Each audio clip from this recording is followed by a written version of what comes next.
Today I have 6 tips for you that are going to help you develop more power with your serve. Now, before we get started, I just want to mention, I'm giving you 6 tips. Now, you would never want to try and think of all 6 when you're practicing your serve. However, it's a good idea to think of maybe 2 things, and always think of them in the sequence that they're happening during your serve. Okay, so your service motion, is here, all right? And you want to pick maybe 1 point or 2 points maximum and work on those 2 points. Okay, so the ultimate goal, what is it that gives us power? It's racket head speed. That's why sometimes you'll see a little 98-pound kid, 12-year-old kid, really clocking his serve. And that's because he's using his body like a whip. Okay, if you think of maybe a fly caster, those guys that fish, they do the fly casting. When their hand stops, the fly goes out. With a bull whip, when your hand stops, the whip goes out. So the goal to increase your power is going to be to transfer all that kinetic energy from the ground up, okay, from your feet to your knees, to your hip, to your trunk, to your shoulder, to your forearm and wrist. So you want to release that energy when you're making contact. Just before contact, you want to start to release that energy, okay? So it's all going to be transferred to the forearm and the wrist. Okay.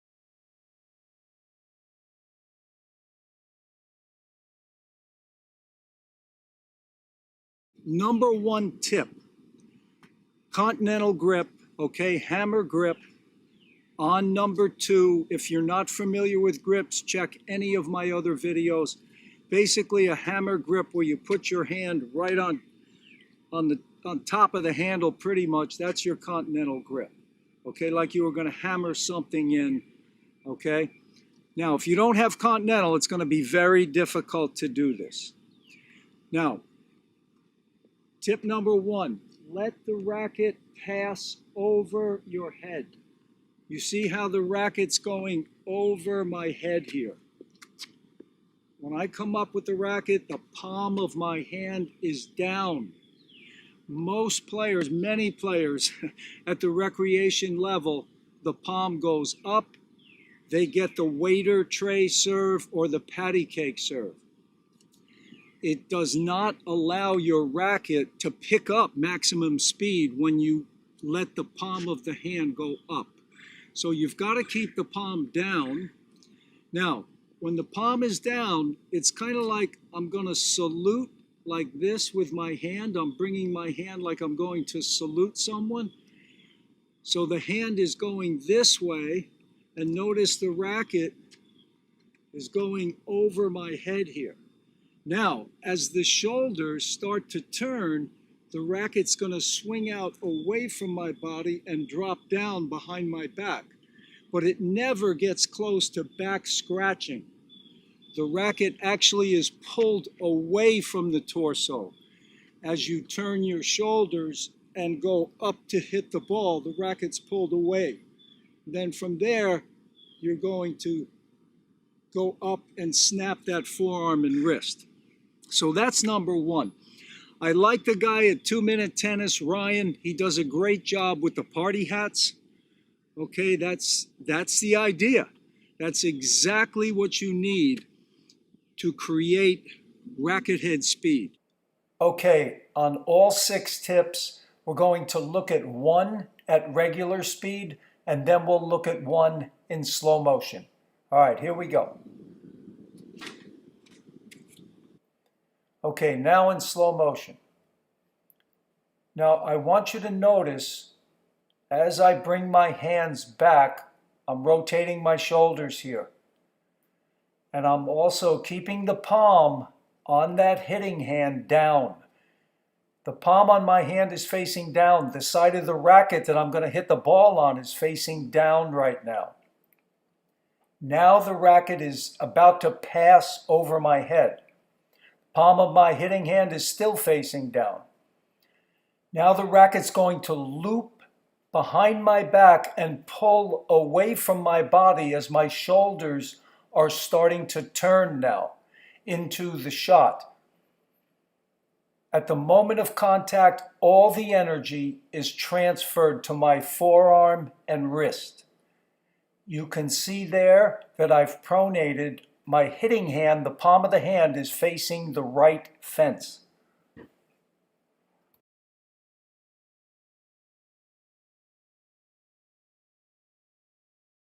Okay, number 2 tip, body rotation.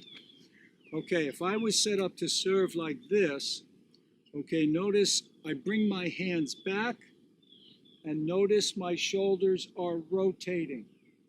Okay, so I rotate my shoulders just like a pitcher would in baseball. They rotate their shoulders away from the batter. So you're rotating your shoulders away from your opponent on the other side of the net. This allows you to uncoil into the serve and get more power. Okay, here's one at regular speed. Okay, now in slow motion, notice the hands come back. I'm rotating my shoulders away from my opponent. Right now, he's looking at the left side of my back. Now, as the hands come up, the racket's going to come over the head and drop down behind the back.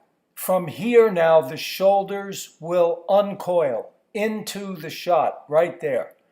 Okay, right there you can see the palm on my hitting hand is facing the right fence. That's pronation.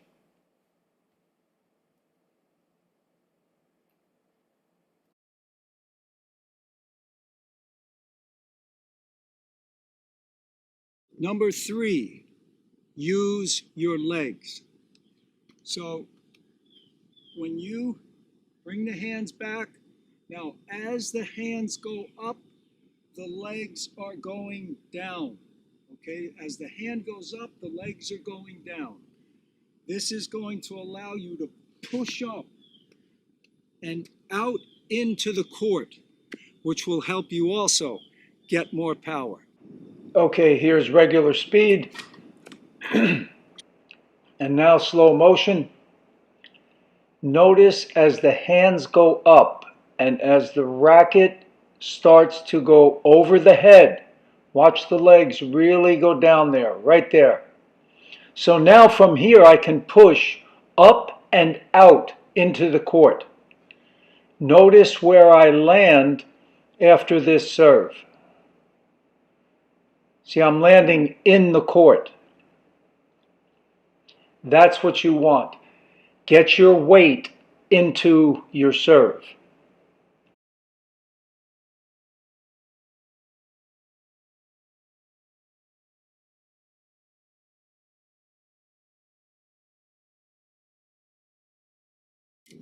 Number 4, for more power. When you toss the ball, now as your shoulders start to turn, you want to bring the toss arm. So look, my toss arm is here. I'm going to bring it into the body like this. I'm going to pull that left arm into the body. This is going to help stop the front side of my body. That's going to allow my shoulder to start to come around. Okay, so it's releasing the kinetic chain. So bring that hand into your body. When you're here, once you start to go up, you're going to bring that hand into the body. That's going to allow the shoulder to start to pick up speed. It's that bullwhip again that's happening. When something stops, the next part of your body speeds up. Okay, regular speed. Okay, now keep an eye on the toss arm. Now once you see that toss arm extended, it's going to start to come down into the body. Right there now, it's going to come down into the body. That's going to stop the front side. Right there, it's coming down and in. That really speeds up the hitting shoulder and gives you good snap with the forearm and wrist.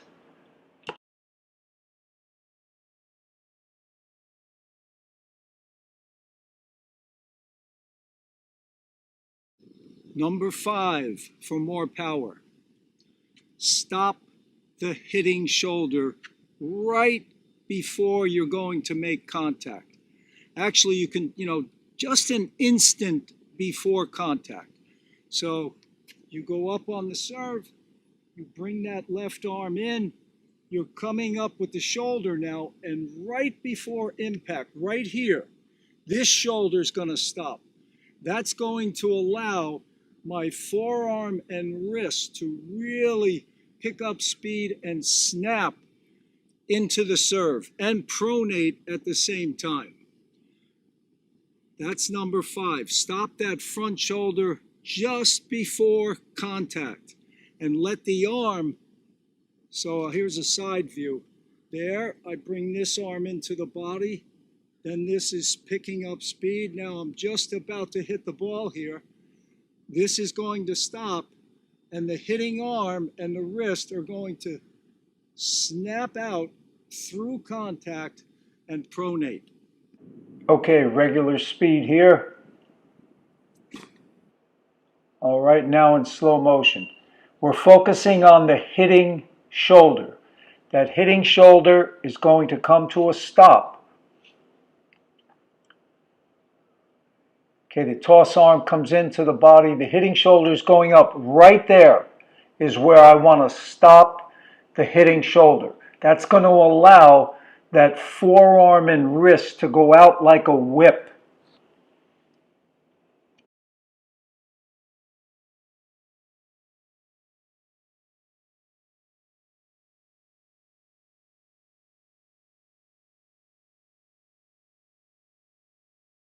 And last but not least, number 6, for more power, lower your toss. Yes, I said lower your toss. Many people think I'm a fanatic about this, but it really helps. It helps your serve. It really helps it become easier, and it actually helps speed up your swing because you're not waiting for the ball to come down. You see, if you have to wait for the ball to come down, your swing is going to slow down. You're waiting. You can't hit the ball if it's not in your hitting zone. So as an example, let's say I toss the ball way up here, but this is as high as I can reach. Okay, you've got to wait for the ball now to get to here before you can hit it. And by the time it gets to here, the ball is moving fast. It actually gives you less time than when you toss it just to the peak of the reach. So if this is as high as I can reach and I toss it just to here, the ball stops for a millisecond, starts to drop, but it's dropping slower here. I have 10 times more time to hit the ball on a toss just to the peak. And it also helps speed up your swing. It helps speed it up because you're not waiting for the ball to come down. Okay, regular speed, hitting the ball at the peak of your reach. Okay, now watch. As I release this toss right there, my hitting arm is bending already. The racket is almost over my head already, so I've already started my swing. I'm trying to catch the ball right at the peak. Okay, that ball may have dropped an inch, but it's still moving slower there. Lower toss will really help your serve.